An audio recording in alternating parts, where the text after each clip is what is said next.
Tema pada hari ini adalah imanmu telah menyelamatkan engkau. Di dalam kitab Lukas pasal 7 ayat 50. Ya, Lukas pasal 7 ayat 50.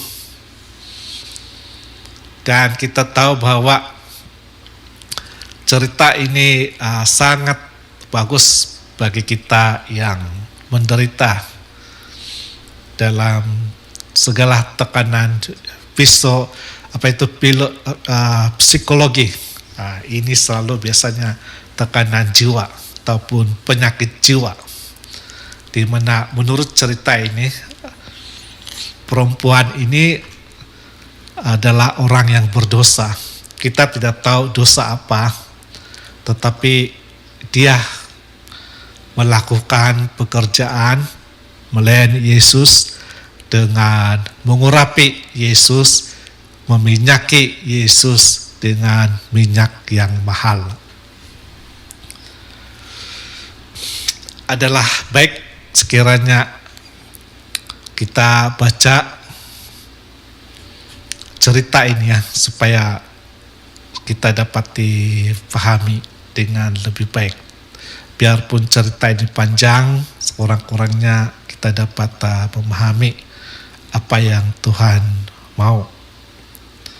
Kita mulai dengan ayat 36.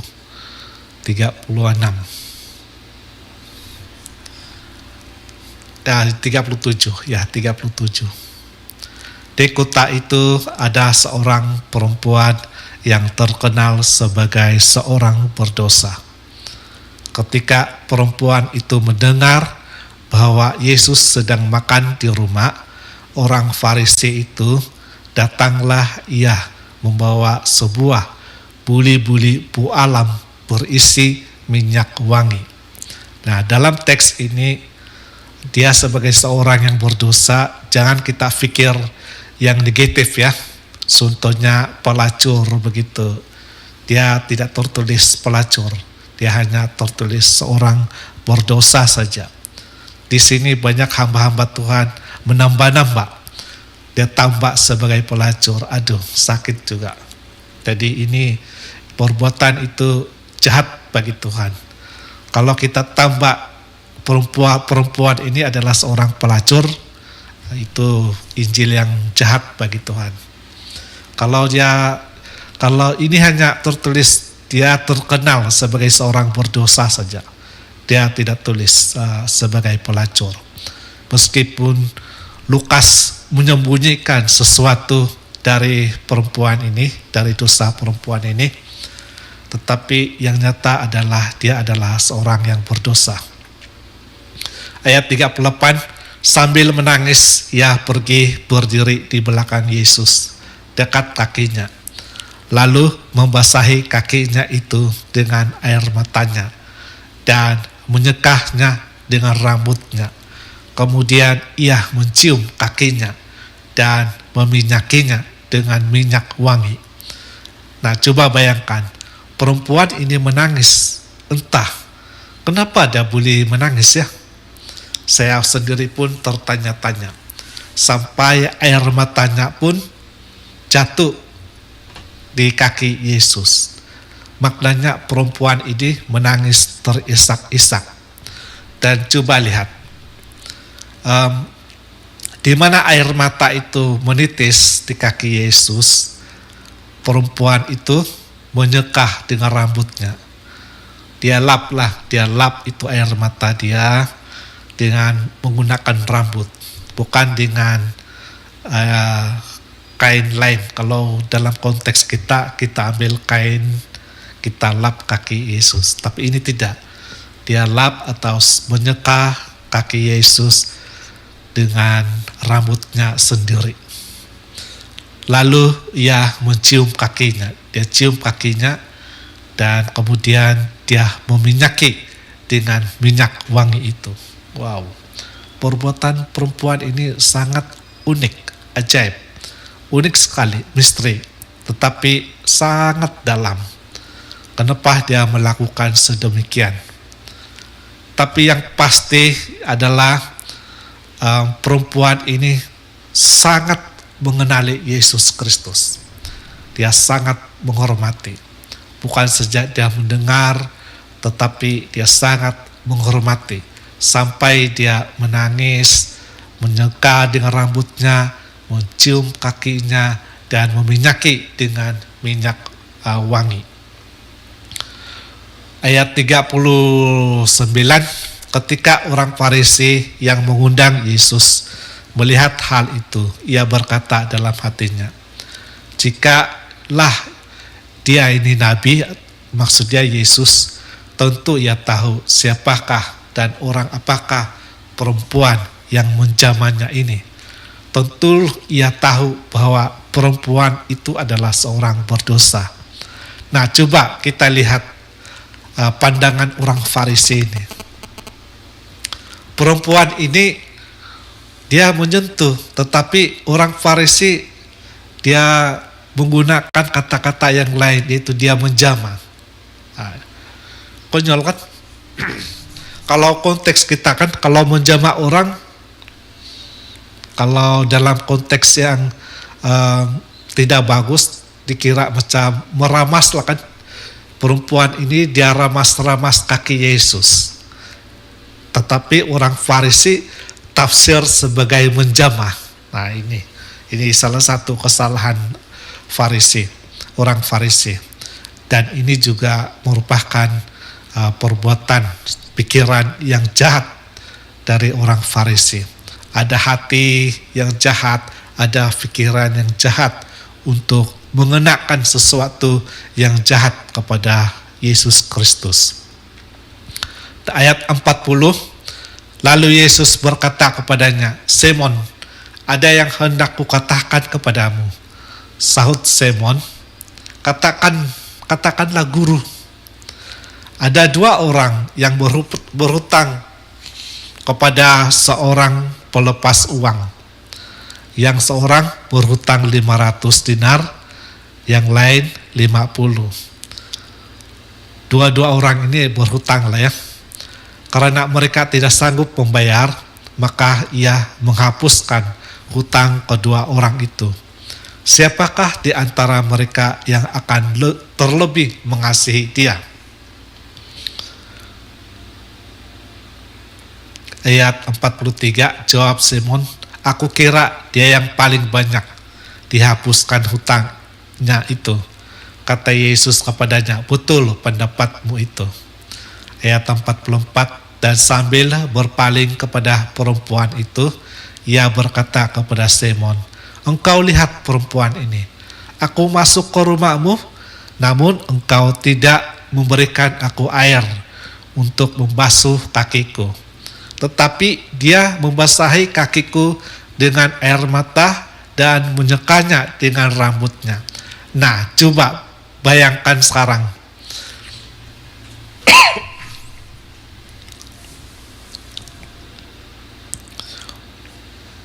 Bijanya adalah perempuan ini kalau sampai jadi tempat itu, perempuan itu datang, dia memberikan, dia meminyaki kakinya, dia mengurapi Yesus, dia menangis di hadapan Yesus. Lepas itu dia mengelap air mata di kaki Yesus dan meminyaki dengan minyak wangi. Ini yang dimaksudkan orang yang berhutang. Gambaran dia orang yang berhutang lebih banyak, yaitu orang yang berhutang 500 dinar.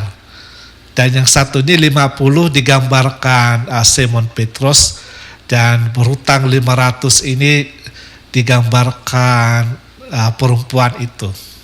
Nah, bayangkan siapa berhutang.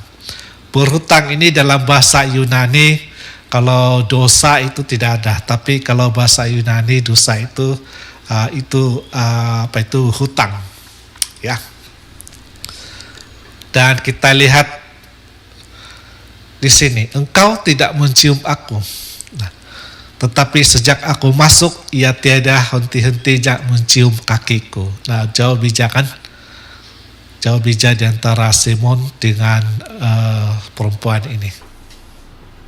Yaitu dalam kita tahu bahwa di sini ada perbedaan di antara Simon dengan perempuan ini. Yaitu Simon tidak dapat berbuat apa-apa dengan Tuhan Yesus, seperti meminyaki kaki Yesus atau menangis di hadapan Yesus ataupun meminyaki kepala Tuhan Yesus dan juga kaki Tuhan Yesus. Di sini Simon tidak dapat berbuat apa-apa sebab Simon tidak sanggup. Ini kata-kata Tuhan Yesus dalam ayat 45. Engkau tidak mencium aku, tetapi sejak aku masuk ia tiada henti-hentinya mencium kakiku. Engkau tidak meminyaki kepalaku dengan minyak, tetapi dia meminyaki kakiku dengan minyak wangi. Sebab itu aku berkata kepadamu, dosanya yang banyak itu telah diampuni, sebab ia telah banyak berbuat kasih. Tetapi orang yang sedikit diampuni, sedikit juga ia berbuat kasih. Nah, di sini penting ya, yaitu ini kata-kata Tuhan Yesus. Semua dosa kita sebenarnya bagi orang Kristen, semua dosa kita telah diampuni melalui kematian Tuhan Yesus di kayu salib. Dan pada masa ini Yesus masih hidup, dan kita lihat perbuatan perempuan ini. Dia melakukan banyak berbuat kasih. Nah, tadi kan dalam teks yang kita baca tadi, perempuan ini adalah seorang yang berdosa. Itu pertama. Kedua, orang Farisi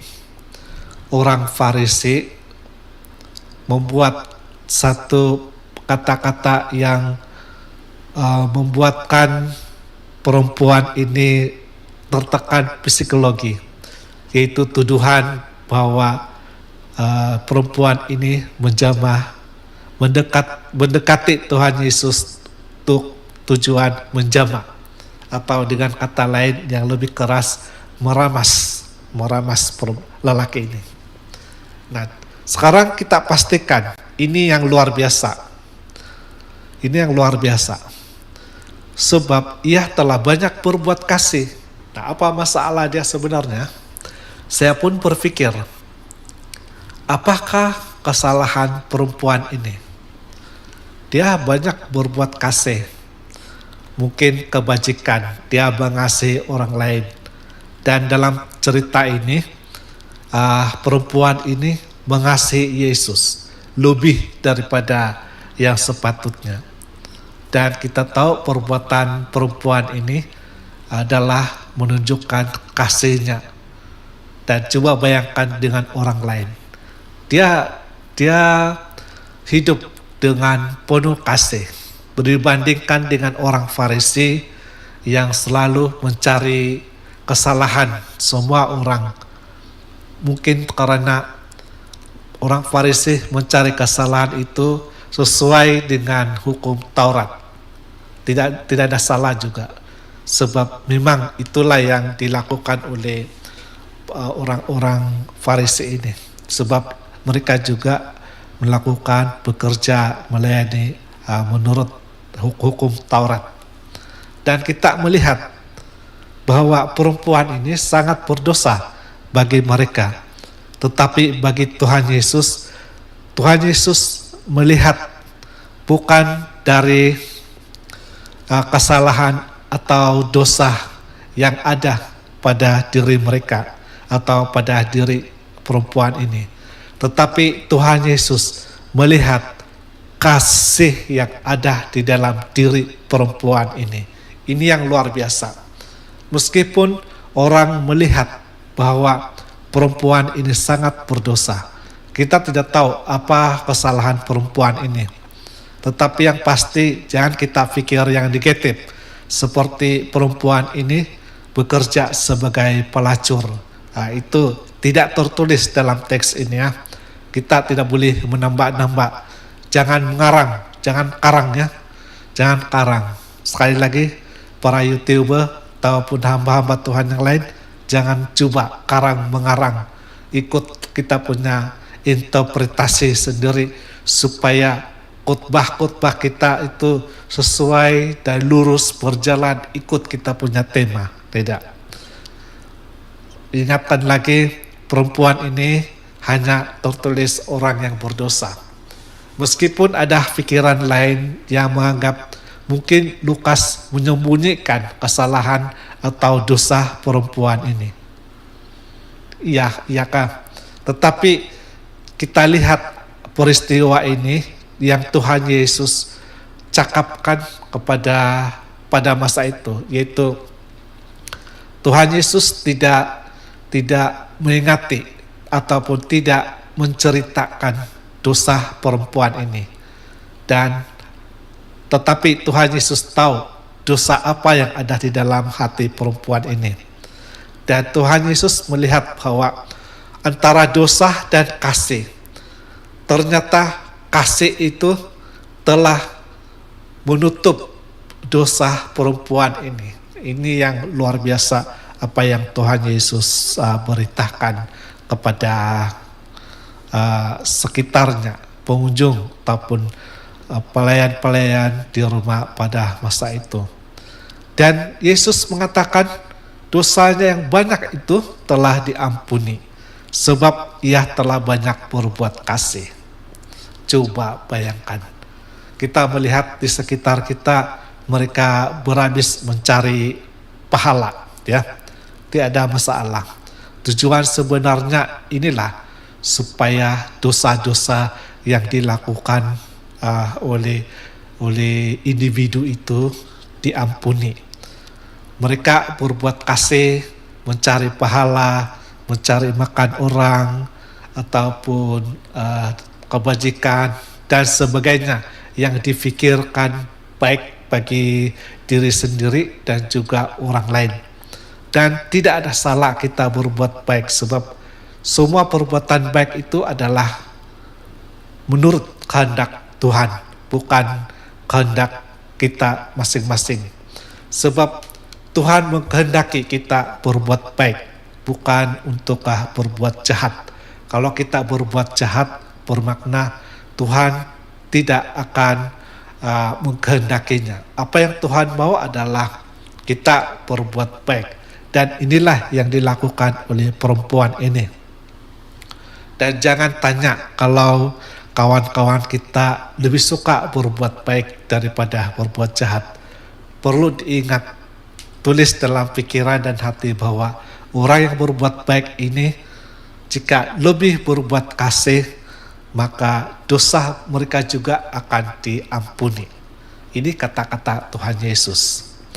Dan ayat 48, lalu ia berkata kepada perempuan itu, dosamu telah diampuni. Wow, sangat istimewa. Biar kita berbeza agama, tidak kisah apa kepercayaan kita masing-masing, tetapi jika kita berbuat kasih, maka dosa kita juga diampuni. Ini bukti dia. Inilah bukti dia. Tidak ada bukti lain. Alkitab sudah membuktikan bahwa orang yang baik juga diampuni. Jadi apabila kita memberitakan Injil bahwa hanya Yesus saja satu-satunya jalan keselamatan, itu tidak adil bagi orang lain. Tapi saya tidak akan ceritakan di sini sebab ia teks yang lain.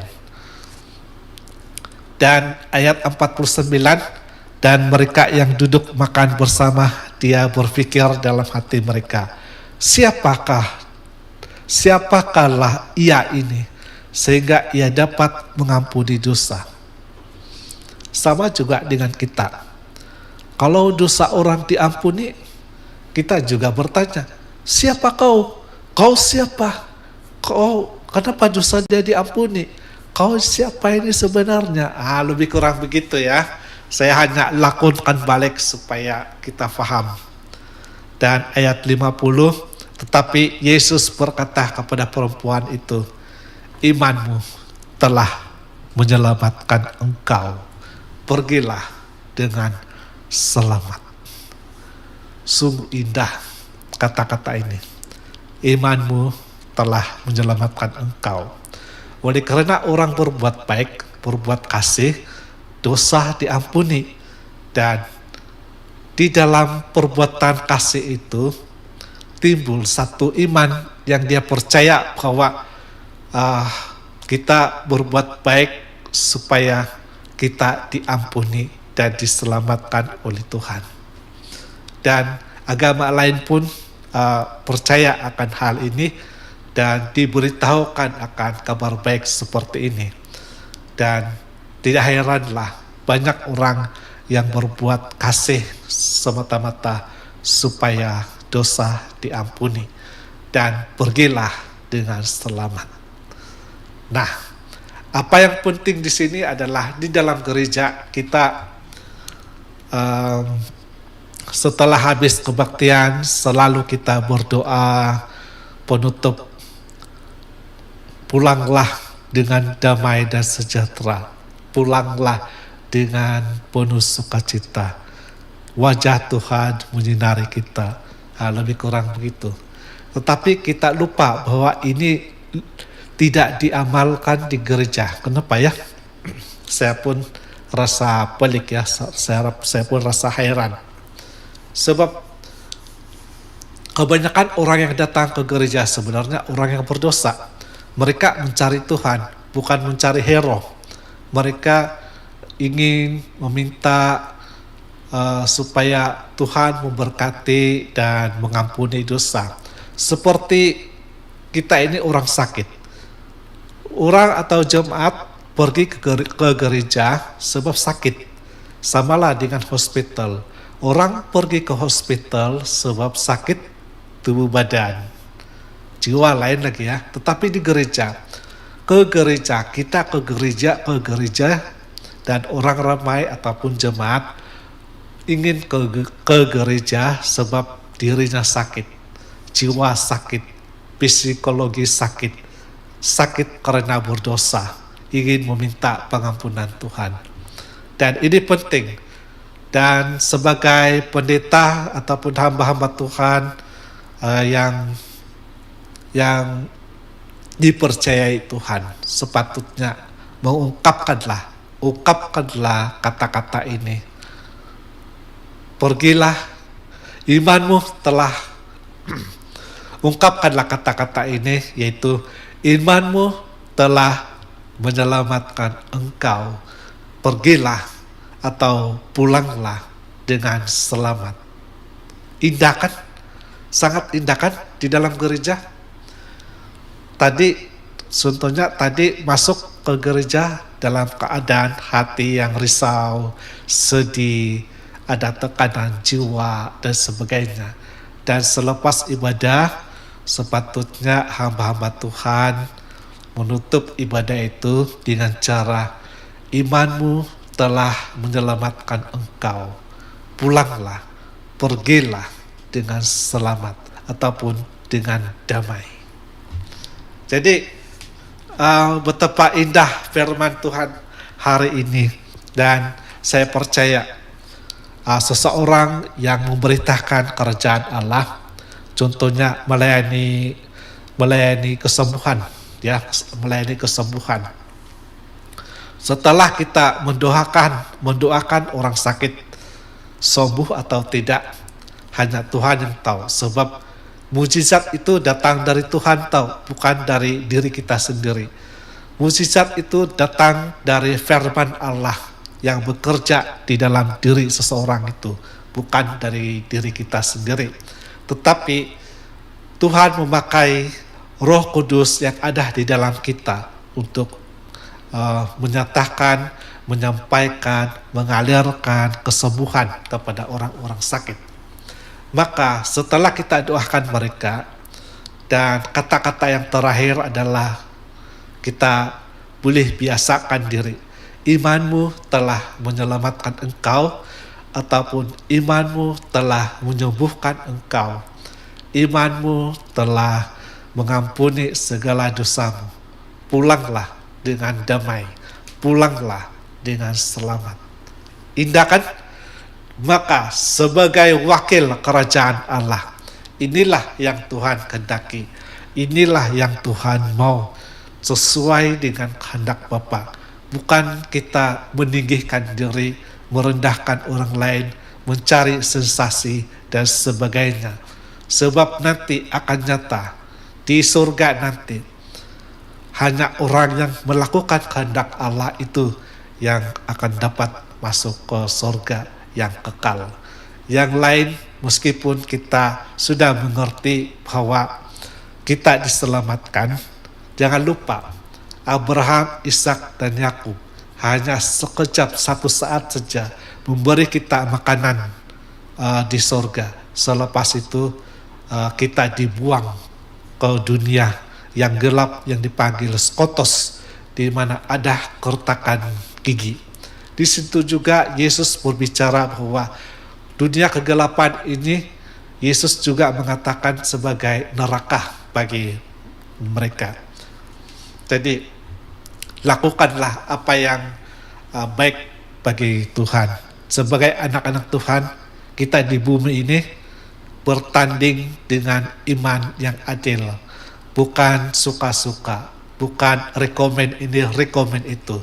Dia lebih baik, itu lebih baik. Begini, begitu, begini, tidak. Kita berlomba dan bertanding, sehinggalah kita menjadi manusia yang ilahi atau serupa dengan Tuhan Yesus. Oke, baik, streaming sampai di sini. Terima kasih karena bersama-sama dengan saya. Tuhan memberkati. God bless all. Terima kasih. Bye. Jumpa lagi. Amin. Tetaplah Tuhan, kami muliakan. Terima kasih Bapak. Kami merindukan. Berkati kami semua. Berkati anak-anakmu. Sinari dengan wajah kemuliaan Bapa.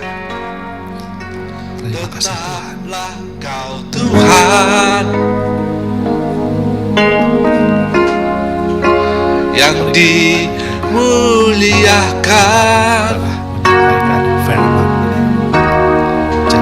Kami merindukan bersama dengan Engkau. Kami memuji Yesus, kami memuji Tuhan segalanya. Kemuliaan adalah milik-Mu. Kami memuji Yesus, kami memuliakan Yesus. Kaulah Raja, Kaulah Tuhan selamanya. Kami memuji Yesus, kami menyembah Yesus. Tuhan